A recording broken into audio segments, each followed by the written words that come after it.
Welcome back to Bill's Bets and Beers. I'm your host Chad. This is a channel where I mostly talk about Bills football, the NFL in general, walk through my parlays that I put in for the NFL, and then also do the occasional tasting and rating of a tasty brew. Try to pick something from the local area. But let's jump into this video. It's going to be about the Bills versus Dolphins uh, post game matchup that we have coming up. I'm actually going to be attending that game, so it's going to be very fun. Um, but yeah, some injuries to watch. I had Tua on here, obviously, but now he's already been ruled out for this game. So it's either going to be Skylar Thompson or Teddy Bridgewater back there. Teddy Bridgewater did have a limited practice today, so it's looking up towards him.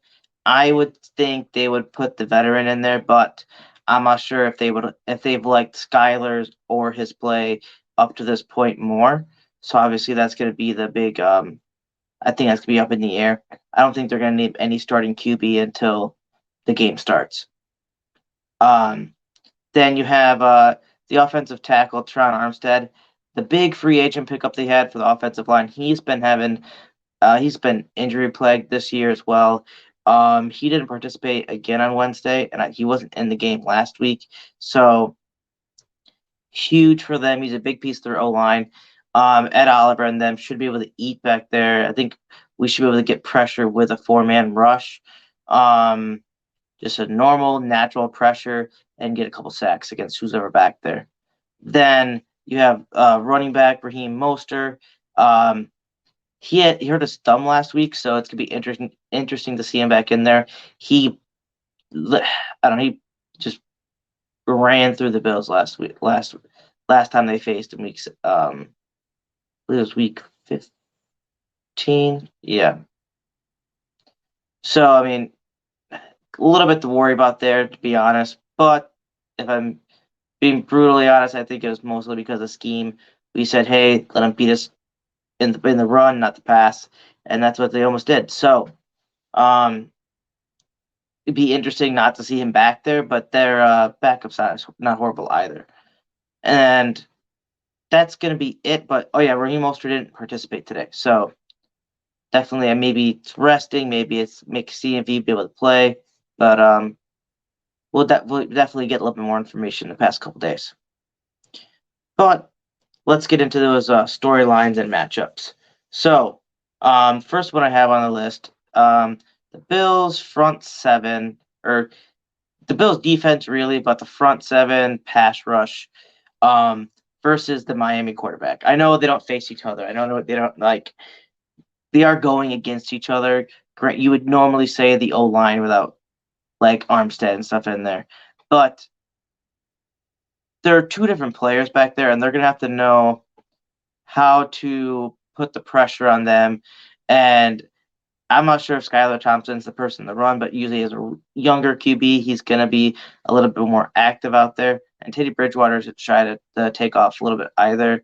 He isn't just a pure pocket passer, so not over pursuing too much and just pressuring them more into a mistake or sack, or actually getting there fully and getting that sack, but not giving them an outlet in a sense.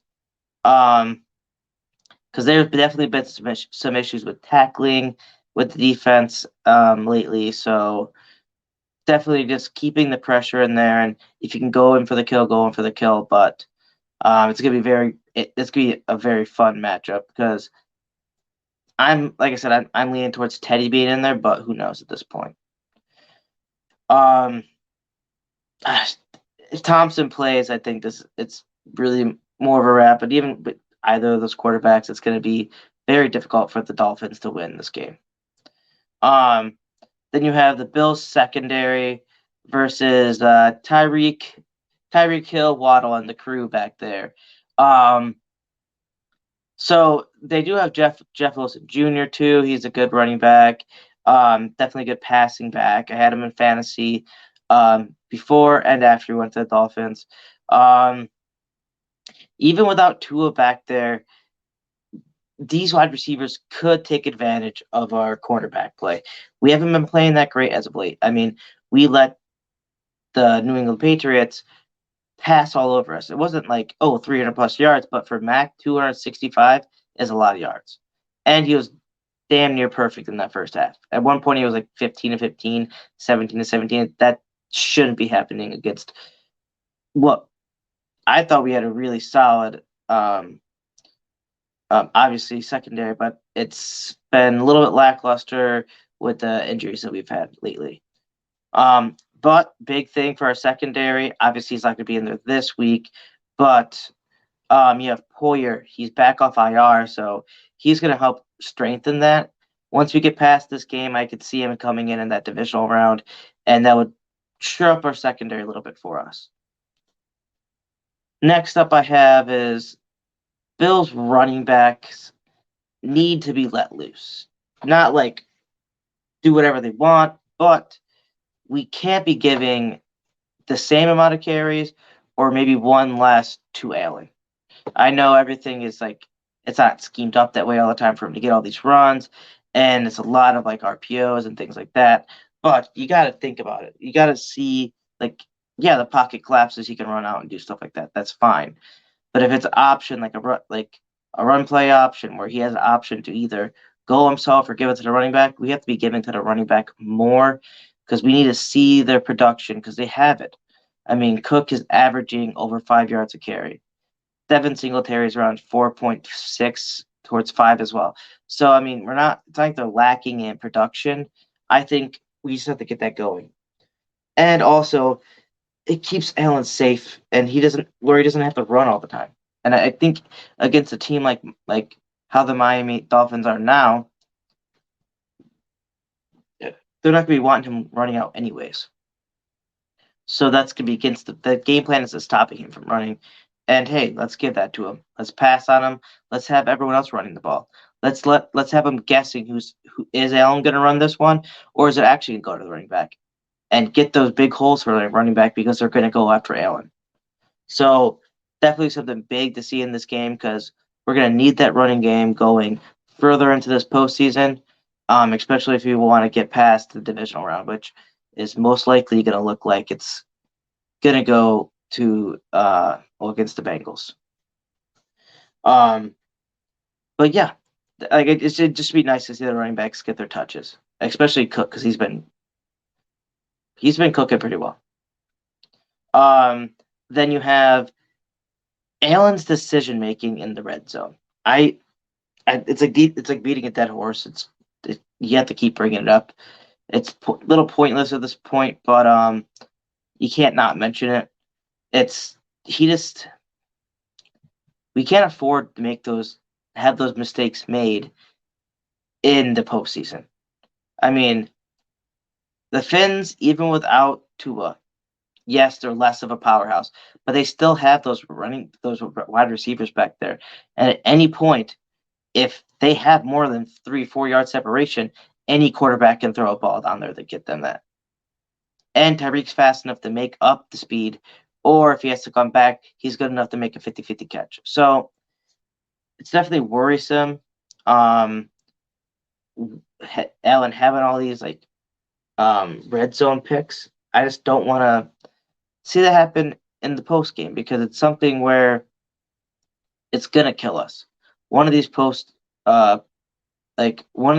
if there are any post game red zone interceptions, that is gonna be very pivotal in those types of games. It was pivotal in any other type of game in the regular season, but now with a one and done scenario, that's going to give that team so much more momentum. And yes, he's been able to come back in the past and do that, but the teams we're going up against now, we're going to most likely in the next two matchups, if everything goes pretty much, there's not many paths, but it's going to be divisional round against the Bengals and then AFC Championship against the Chiefs. If the Chiefs get kicked off, then the Bills would host it. But that's going to be going against to like a neutral zone. So you're looking at two big powerhouse teams, and where it's going to be score for score. So we can't be getting into the red zone, making a long drive, and then getting nothing out of it. If we get 3 points, we get 3 points. 3 points is better than none. 3 points is better than them getting the ball back without us having to kick it off to them. So definitely something that I know he's his biggest critic. I mean, I don't think anyone criticizes someone more than themselves. That's how I am. I think that's how everyone's pretty much wired. So if he's not getting it done, he's going to be focusing on that. And I, I just you don't want him to not do it when it's necessary. But when it's not necessary, it's the beginning of the game. You're trying to get. You don't have to get that 7 points. Then don't risk the throw. If it's all situational when you want to make those tight knit passes into those tight zones. So definitely something to think about. Um, then you have the Bills wide receivers besides Diggs versus the Fins secondary. Because if you remember the last time you faced them, they just blanketed Diggs and they said, "Well, you're gonna have to beat us with this guy." Granted, Diggs did get a touchdown, but he didn't get as many passes to him as he usually would. Um, Before last game, Diggs didn't go over 100 yards since I think it was November. It had been a while. He had a couple weeks where he got close, like 90 something yards and things like that.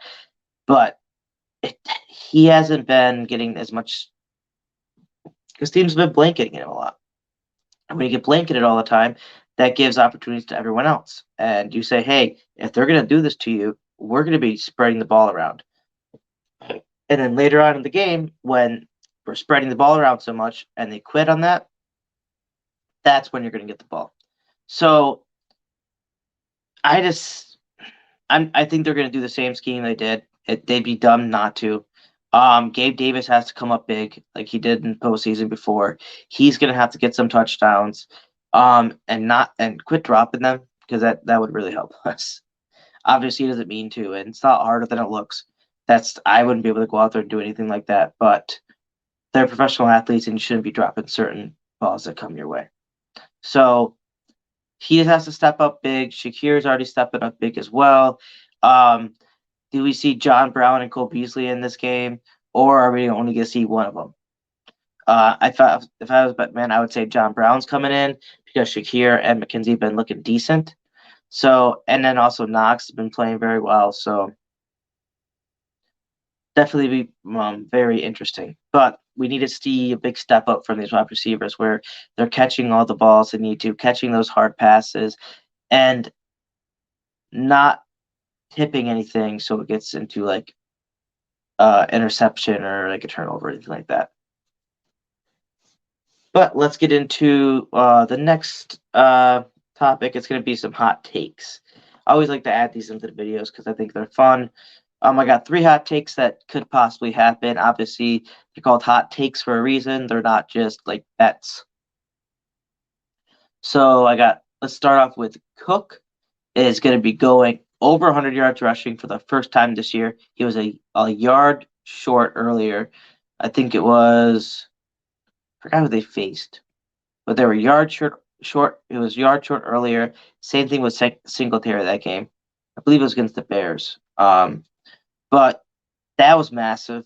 So I think he's going to get that 100-yard mark this game and 2+ touchdowns. That's my hot take for him. For Diggs, I got a hot take that he's going to go 125 plus receiving and get 2 touchdowns. This is going to be one of his biggest games of the year.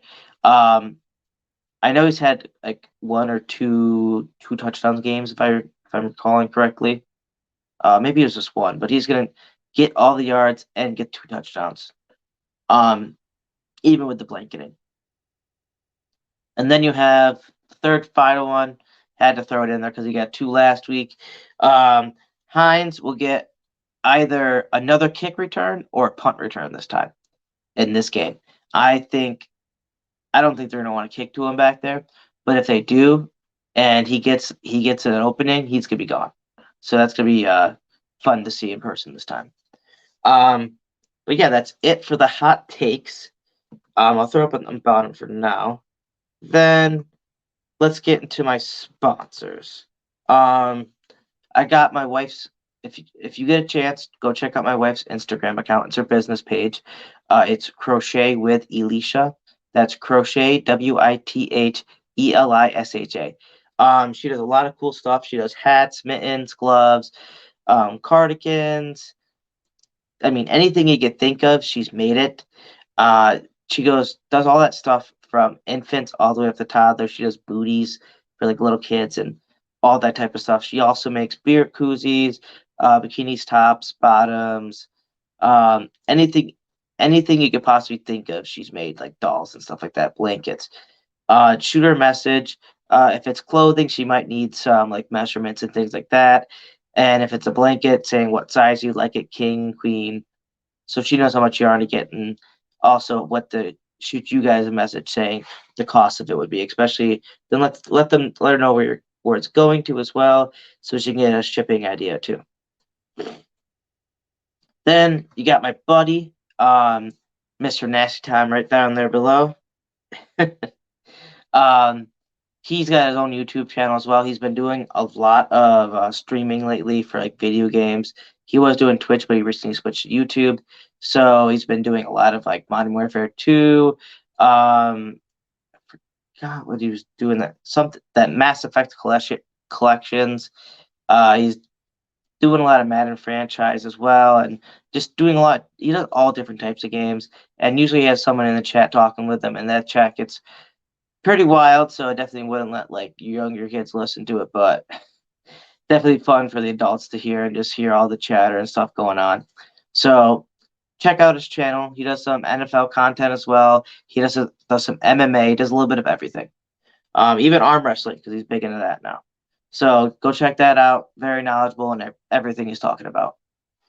Then I got some upcoming videos coming up. I'm gonna be doing my Super Wild Card weekend reaction and parlay. I put in a 6-leg game pick parlay for that.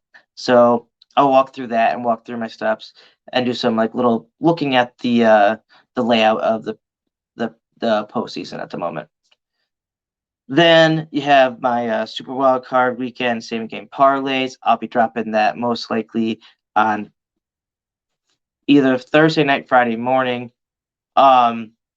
Just gonna do a lot of different I'll probably mix parlays between 2 games a piece. So I'll pick 2 games here, 2 games here, 2 games here, and just play them like that.